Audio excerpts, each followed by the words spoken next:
Hey there, folks. Well, the news is kind of heavy today, so let's start off with something a little more fun. Namely, this. Yes, this is an actual statue in Hakone Outdoor Museum in Japan. It's entitled The Naked Jumper.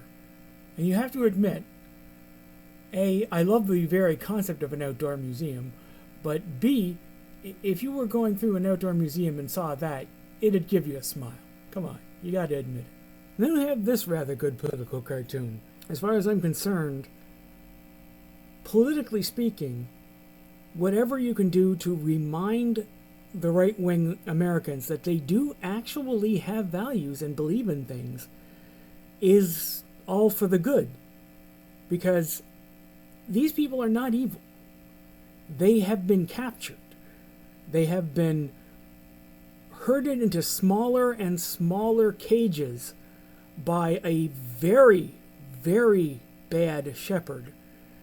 And it will take some prodding to get them to remember that they're against things. There are things they just don't accept. And that it's okay to turn on a leader and be disloyal if that leader's been disloyal to you first. And now, proof that in times like these, even the good news is terrifying. The people of LA have erupted in protests against ICE raids. Now, this is good. This is exactly what I want to see happening in the world.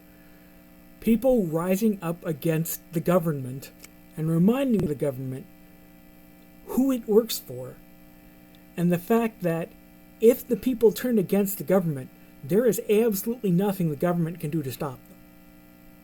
There are definitely not enough ICE officers, FBI agents, U.S. Marshals, and things like that to possibly restrain a sufficiently motivated and united population. It only takes a fairly small proportion of any given population to rise up for them to become an unstoppable tide. And that's what we're seeing in LA.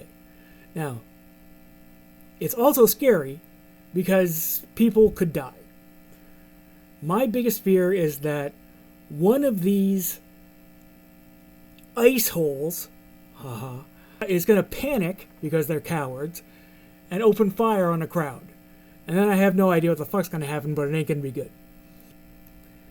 Alright. One last thing. This dipshit. He is the U.S. ambassador to Canada, which is, I admit, an unenviable job right now. And he's been telling people, well, I mean, I don't deny that some people have been detained at the border for hours at a time and had all their devices searched and been generally treated like crap and had their rights violated. But that's not a pattern. That's not something that's going to happen all the time, everywhere. So you Canadians can feel free to still come down here and spend your hard-earned Canadian dollars. Yeah, right. We ain't buying it, dipshit. And we ain't buying American. That's the bottom line. Canadians are divesting themselves of everything American they can, and that includes an awful lot of vacation plans.